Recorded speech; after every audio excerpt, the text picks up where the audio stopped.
All right, we're back for Chapter 7 today. Chapter 7 is called The Sailboat Race. When the people in Central Park learned that one of the toy sailboats was being steered by a mouse in a sailor suit, they all came running. Soon, the shores of the pond were so crowded that a policeman was sent from headquarters to announce that everybody would have to stop pushing, but nobody did. People in New York like to push each other. The most excited person of all was the boy who owned the Lillian B. Womrath. He was a fat, sulky boy of 12 named Leroy. He wore a blue serge suit and a white necktie stained with orange juice. "Come back here," he called to Stuart. "Come back here and get on my boat. I want you to steer my boat.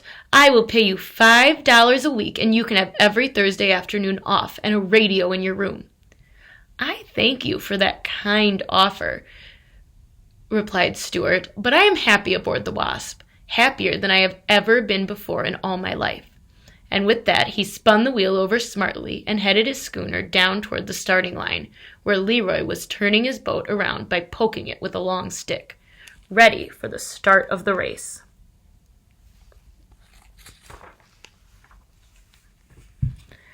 "I'll be the referee," said a man in a bright green suit. "Is the Wasp ready?" "Ready, sir," shouted Stuart, touching his hat. "Is the Lillian B. Womrath ready?" asked the referee. "Sure, I'm ready," said Leroy. "To the north end of the pond and back again," shouted the referee. "On your mark, get set, go!" "Go!" cried the people along the shore. "Go!" cried the owner of the Wasp. "Go!" cried the policeman. And away went the two boats for the north end of the pond, while the seagulls wheeled and cried overhead, and the taxicabs tooted and honked from 72nd Street, and the west wind, which had come halfway across America to get to Central Park, sang and whistled in the rigging, and blew spray across the decks, stinging Stuart's cheeks with tiny fragments of flying peanut shell tossed up from the foamy deep. "This is the life for me," Stuart murmured to himself. "What a ship, what a day, what a race." Before the two boats had gone many feet, however, an accident happened on shore. The people were pushing each other harder and harder in their eagerness to see the sport, and although they didn't really mean to, they pushed the policeman so hard they pushed him right off the concrete wall and into the pond. He hit the water in a sitting position and got wet clear up to the third button of his jacket. He was soaked. This particular policeman was not only a big, heavy man, but he had just eaten a big, heavy meal, and the wave he made went curling outward, cresting and billowing, upsetting all manner of small craft and causing every owner of a boat on the pond to scream with delight and consternation.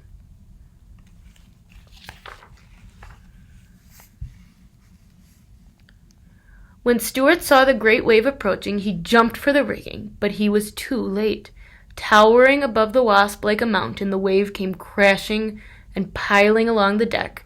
It caught Stuart up and swept him over the side and into the water, where everybody supposed he would drown. Stuart had no intention of drowning. He kicked hard with his feet and thrashed hard with his tail, and in a minute or two he climbed back aboard the schooner, cold and wet, but quite unharmed. As he took his place at the helm, he could hear people cheering for him and calling, "At a mouse, Stuart! At a mouse!" He looked over and saw the wave that had capsized the Lillian B. Womrath, but that she had righted herself and was sailing on her course close by. And she stayed close alongside until both boats reached the north end of the pond. Here Stuart put the Wasp about, and Leroy turned the Lillian around with his stick, and away the two boats went for the finish line. "This race isn't over yet," thought Stuart. The first warning he had that there was trouble ahead came when he glanced into the Wasp's cabin and observed that the barometer had fallen sharply. That can mean only one thing at sea: dirty weather. Suddenly, a dark cloud swept across the sun, blotting it out and leaving the earth in shadow. Stuart shivered in his wet clothes. He turned up his sailor blouse closer around his neck, and when he spied the Wasp's owner among the crowd on shore, he waved his hat and called out, "Dirty weather ahead, sir! Wind backing into the southwest, seas confused, glass falling. Never mind the weather, cried the owner. Watch out for flotsam ahead. Stuart peered ahead into the gathering storm, but saw nothing except gray waves with white crests. The world seemed cold and ominous.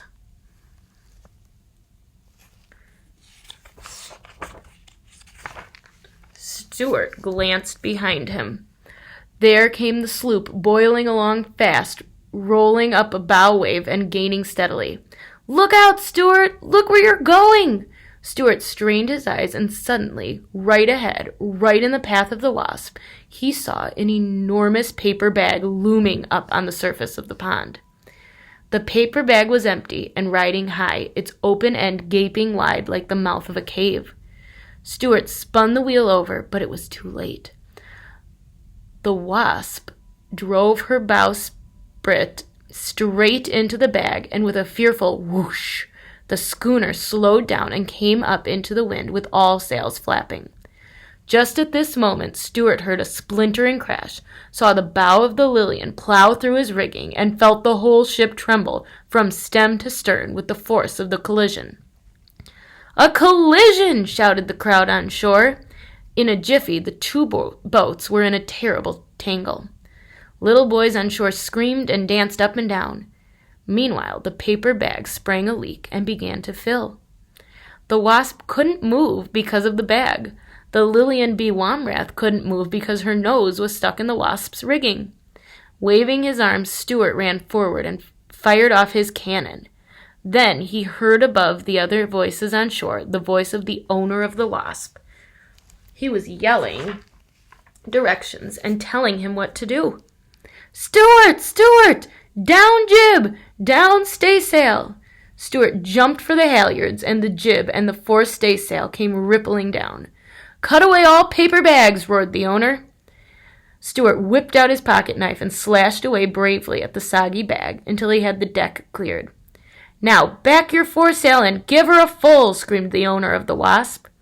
Stuart grabbed the foresail boom and pulled with all his might.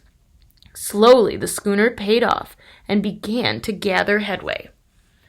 And as she heeled over to the breeze, she rolled her rail out from under the Lilian's nose, shook herself free, and stood away to the southward. A loud cheer went up from the bank. Stuart sprang to the wheel and answered it. Then he looked back, and to his great joy he perceived that the Lilian had gone off in a wild direction and was all over the pond. Straight and true sailed the Wasp, with Stuart at the helm. After she crossed the finish line, Stuart brought her alongside the wall and was taken ashore and highly praised for his fine seamanship and daring.